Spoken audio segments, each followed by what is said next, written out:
애니메이션 은하영웅전설에 등장하는 각 세력들은 각자만의 군대를 가지고 오랜 시간 동안 전쟁을 이어오고 있었습니다. 그렇다면 각 세력들의 군대는 어떤 제도를 활용하고 어떤 방식으로 운영될까요? 이번 영상에서는 은하영웅전설에 등장하는 세력들, 그 중에서도 제국군에 관해 작품 외적, 내적인 요소들을 활용하여 분석하는 시간을 가져보려 합니다. 은하제국군은 군무성, 통수본부, 우주함대 사령부 3개의 조직으로 구성되어 있으며 각 조직은 군무상서, 통수본부 총장, 우주함대 사령장관이라는 3개의 직책이 관리하게 됩니다. 이를 모아 제국군 3대 장관이라고 부르기도 하죠. 먼저 군무성은 제국군 내의 인사, 징집, 주둔지 건설, 정치 공작들을 담당합니다. 실질적으로 지휘하는 병력들이 많지는 않더라도 군무성 직하의 지상군과 제국군 헌병들을 관리하는 집단이기 때문에 막강한 권한을 가지고 있죠. 통수본부는 제국군의 군사적인 전략과 정보 영역, 즉 군령권을 담당하는 기관이며 우주함대의 후방 지원과 보급, 수송 등의 임무를 맡고 있습니다.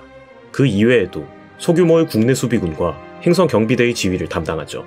이후 로엔그람 왕조가 건국되고 라인하르트가 직접 통수본부를 총괄하면서 통수본부는 폐지되게 됩니다. 우주함대 사령부는 실전에서의 총사령부이자 함대에 관한 전반적인 관리, 현장 지휘를 담당합니다. 전체적인 인사권 자체는 군무성이 관리하지만 병력 편성과 출동부대 지정 같은 업무는 우주함대 사령장관의 권한이죠. 황제가 직접 전장에 나서는 예외적인 상황을 제외한다면 우주함대 사령장관은 전선을 지휘하는 최고 사령관의 역할을 수행합니다. 전투가 벌어지는 상황에 한해 업무가 많아지는 특성상 평시에는 요새 설계와 관리 같은 업무들도 수행한다고 합니다. 이 3개의 조직 이외에도 군사 관련 신기술을 개발하는 부서인 과학기술 총관부가 있는 것을 보면 작품에 언급되지 않은 또 다른 독립기관들이 존재할지도 모르겠네요. 앞서 언급했듯이 제국군은 같은 권한을 가진 3개의 직책이 역할을 나누어서 군대를 관리하는데요. 이런 방식을 취하는 것에는 몇 가지 이유를 추측해 볼 수 있습니다. 첫 번째는 이제르론 요새가 요새 사령관과 주둔함대 사령관이라는 2개의 직책으로 나누어진 것처럼 한 사람이 너무 많은 권한을 가지는 것을 방지하기 위한 것이라고 추측할 수 있고, 또 다른 이유로는 제국의 31대 황제였던 오토프리트 3세가 제국 재상과 제국군 3대 장관 자리를 겸임한 이후 전임 황제에 대한 예우를 위해 제국 재상 자리를 비워두었던 것처럼 3대 장관 자리를 겸임하는 것을 관례적으로 피해왔던 것일지도 모르겠네요. 추가적으로 제국의 군 조직엔 원수부라는 특이한 제도가 존재합니다. 제국군에서 제국 원수로 진급한 장성은 자신이 원하는 인재들을 영입하여 자신만의 원수부를 꾸릴 수 있는 권한이 주어집니다. 라인하르트 또한 제국 원수로 진급한 이후 자신이 눈여겨본 여러 인재들을 원수부로 영입했죠.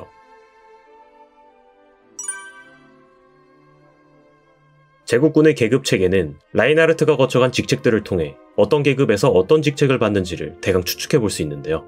소위로 임관하자마자 부임한 행성 카프체랑카에서 라인하르트는 장갑차에 탑승한 채 전장으로 투입됩니다. 은하제국에서 소위는 현실에서의 소위와 마찬가지로 소대장급의 임무를 수행하는 것으로 보입니다. 중리로 승진한 이후 부임한 구축함 하멜른 2호에서 라인하르트는 항해장으로 임무를 수행합니다. 같은 함선의 베르트람 대위가 부장의 직책을 부여받은 것을 보면 중위에서 대위급까지는 함정 근무 혹은 후방의 사무직을 수행한다고 볼 수 있겠네요. 소령으로 진급한 이후엔 구축함 에름란트 2호의 함장, 중령으로 진급한 이후엔 순양함 헤슈리에엔첸의 함장이 되었고, 라인하르트의 함선인 브리닐트의 첫 함장이 당시 대령이었던 슈타인매츠인 것을 본다면 영관급 장교들은 함선의 함장급의 직책을 가지는 것으로 보입니다. 이후 준장이 된 라인하르트는 200척 규모의 분함대의 사령관이 되는데요. 라인하르트가 황제가 된 이후 브리닐트의 함장이 준장이었던 자이틀리츠였기 때문에 준장까지는 작은 규모의 분함대 사령관 혹은 기함의 함장 직책을 부여받는다고 추측할 수 있습니다.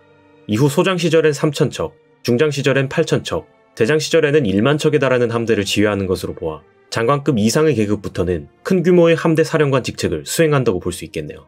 여담으로 제국군에선 대장으로 진급한 군인에게 개인 기함을 수여합니다. 이 기함의 소유권은 국가에게 있지만 개인의 동의 없이는 몰수할 수 없기 때문에 사실상 본인 소유의 함선을 받는다고 봐도 무방합니다. 라인하르트 또한 대장으로 진급한 이후 제국의 최신 기술이 투입된 신형 함선인 브리닐트를 수여받습니다. 라인하르트 주변의 인물들이 작품이 진행될수록 높은 계급으로 진급하기 때문에 작품 후반부부터는 대장급의 계급은 굉장히 흔한 계급이 되어버리는데요. 동맹군에서 대장이라는 계급이 후방작전본부장 혹은 우주함대 사령장관 등의 높은 직책을 수행하는 것과는 대비되는 모습입니다. 제국군의 계급 체계에는 대장과 제국 원수 사이에 상급대장이라는 또 다른 계급이 존재합니다. 골덴바움 왕조의 모티브라고도 할 수 있는 과거 독일 제국에서 상급대장이라는 직책이 있었기 때문에 그것이 반영된 것이라고 추측할 수 있는데요. 실제 독일 제국군에선 왕족은 원수가 될 수 없다는 전통이 있었기 때문에 상급대장이라는 계급은 왕족에게 주어지는 명예계급 같은 느낌이었다고 합니다. 라인하르트가 상급대장이었을 당시 2만 척의 함선으로 아스타테 회전을 치른 것과 상급대장인 오프레서가 현실에서의 해병대와 비슷한 장갑척탄병 총감인 것을 본다면 상급대장이라는 직책은 원정군 총사령관 혹은 특수병과의 사령관 직책을 수행한다고 볼 수 있습니다. 제국에서 군인이 오를 수 있는 최고 계급인 제국 원수는 연간 250만 마르크의 종신연금이 지급되며 반역죄 이외의 범죄에 대해서는 처벌이 면제되는 특권과 자신만의 원수부를 개설할 수 있는 권한이 주어집니다. 이때부터는 제국군 3대 장관 혹은 이를 보좌하는 직책을 수행할 수 있죠.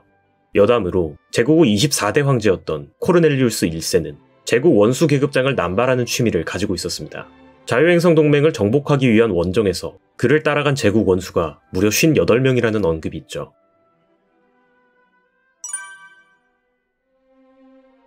작중에서 규모가 명확히 언급되는 동맹군과는 달리 제국군은 그 규모가 명확하게 언급되지 않습니다. 그 이유에는 여러 가지가 있는데요. 첫 번째는 상설 편제된 정규 함대들이 있는 동맹군과는 달리 제국군은 필요에 따라 그때그때 함대를 소집하고 사령관을 임명하여 출격시켰기 때문인데요. 이렇듯 제국의 함대는 사령관에게 직속으로 배정된 함대가 없기 때문에 그 규모를 계산하는 데 어려움이 있습니다. 이 제도의 단점들을 알고 있던 라인하르트는 자신의 원수부에 속한 제독들에게 직속 함대를 배정하죠. 두 번째 이유는 정규군이 아닌 귀족들이 보유한 사병들이 있기 때문입니다. 카스트로프 동란 당시 막시밀리안이 보유한 사병이 함선 1만 척을 넘는다는 언급이 있고 립슈타트 전역에서 정규군을 포함하더라도 귀족연합군이 보유한 병력이 16만 척 이상이었기 때문에 사병의 규모를 포함하여 계산하는 것 또한 어려움이 있죠. 그럼에도 불구하고 근사치를 추측할 수 있는 시기가 있습니다. 회랑전투 당시 제국군은 총 19만 2천 척의 함선과 1800만 명의 장병을 투입했는데요. 이때 매크링거가 제국령의 10만 척 이상의 함선이 남아있다는 언급을 한 적이 있습니다.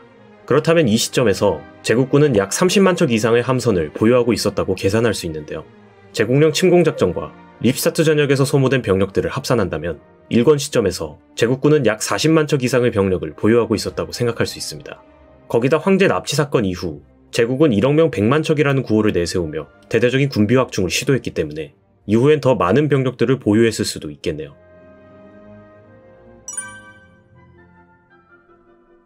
제국은 기본적으로 징병제를 채택하고 있습니다. 인명손실이 큰 전투 이후 손실분만큼의 병력을 그때그때 충원하는 방식이죠. 참고로 제국의 의무복무 기간은 2년입니다. 징병제를 채택한 만큼 병역 특례 또한 존재합니다. 키리아이스의 친구인 부크홀츠의 언급에 따르면 국립대학에 진학한 인재들은 병역이 면제되지만 의학이나 이공계열이 아니라면 혜택을 받는 것은 힘들다고 합니다. 부크홀츠 또한 국립오딘대학교의 문과였기 때문에 징병을 당할 입장이었지만 이를 거부하고 반전 조직에 가담하다 체포되어 사망했다는 언급이 있습니다. 징병 이외에도 고급 장교를 양성하는 교육기관들 또한 존재합니다. 은하제국은 유년학교라는 교육기관을 활용하여 10살이 된 귀족 혹은 상류층 자제들을 교육합니다. 5년간의 교육을 마치면 준위로 임관하여 입대할 수 있죠. 유년학교를 졸업하면 보통 사관학교로 진학하는데 여기서 재밌는 점이 하나 있습니다.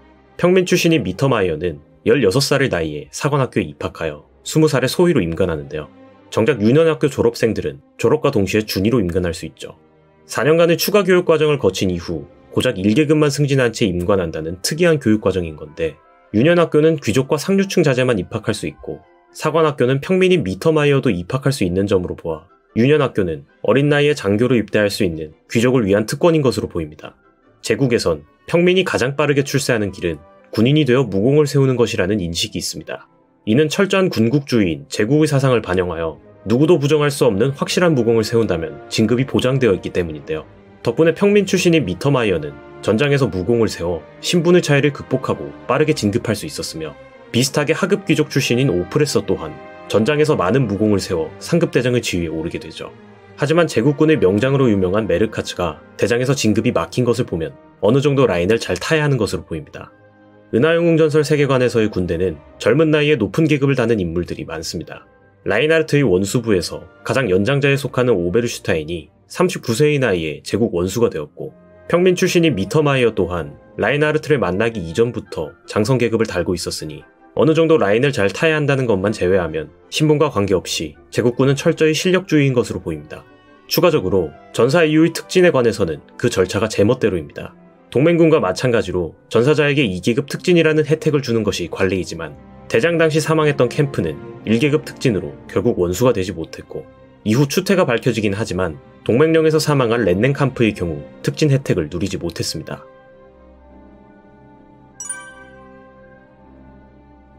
앞서 언급한 것처럼 제국군은 철저한 군국주의를 바탕으로 한 능력자를 우대하는 집단이지만 라인하르트 휘하의 장수들과 몇몇의 인물들을 제외한다면 능력자 우대라는 말이 무색할 정도로 무능한 장성들이 굉장히 많은데요. 이 부분에 있어선 몇 가지 이유가 있습니다. 첫 번째 이유는 제국이 철저한 군국주의이기 때문입니다.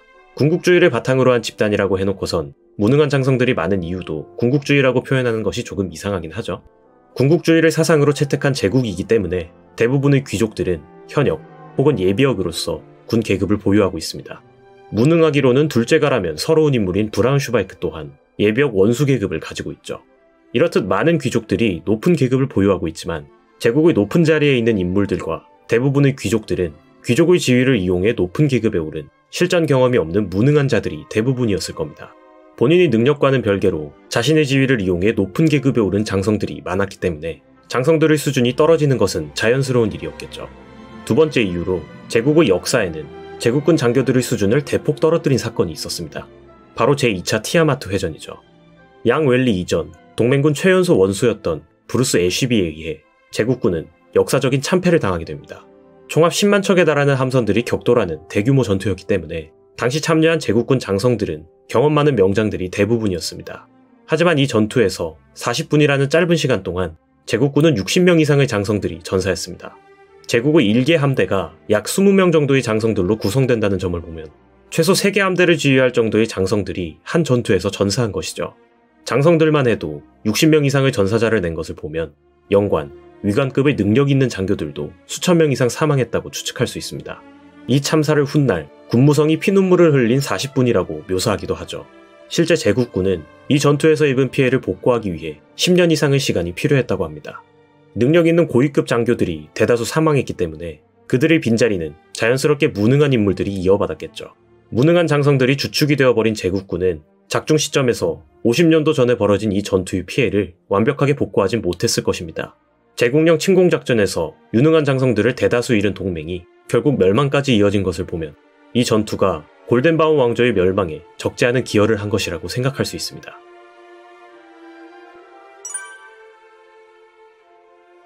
의외로 제국군에도 여군은 존재합니다. 원작에서 키르이아이스가 후방의 여군들에게 인기가 많다는 언급이 있고 외전인 타란자에서 키르이아이스의 언급에 따르면 제국의 여군은 전투에는 투입되지 않는 모양입니다. 추가적으로 OVA 11화에서 작품 전체를 통틀어 딱 한 번 여군이 직접 등장한 적도 있습니다. 원작에서 제국군의 군복은 검은색을 바탕으로 하여 은색이 섞여 있다는 간단한 언급만 존재하지만 영상화된 매체에서는 각 작품들의 개성이 있는 군복들이 등장하는데요. OVA 버전에서는 검은 제복에 어깨에 은색 견장을 다는 것으로 묘사되고 장성들은 견장과 일체하되 무엇인가를 어깨에 걸치고 있죠. 제국 원수 이후부터는 여기에 추가적으로 망토를 착용하는 것으로 보입니다. 리메이크 버전에서는 어깨에 착용하는 무엇인가가 없어지고 비교적 간단해졌는데요. 위관과 영관급의 장교들은 목 주변이 빨간색이지만 장관급의 장교들은 그것이 은색으로 바뀌는 것을 볼 수 있고 상급대장 이후부터는 어깨의 견장이 조금 더 길어지고 제국 원수 이후부터는 견장에 붉은 약장이 생기는 것으로 보입니다. 라인하르트가 제국재상이 된 이후에는 OVA 버전과 비슷하게 망토를 착용하죠. 오늘의 영상은 여기까지입니다. 영상 좋아요와 채널 구독, 후원은 제게 큰 힘이 됩니다. 시청해주셔서 감사합니다.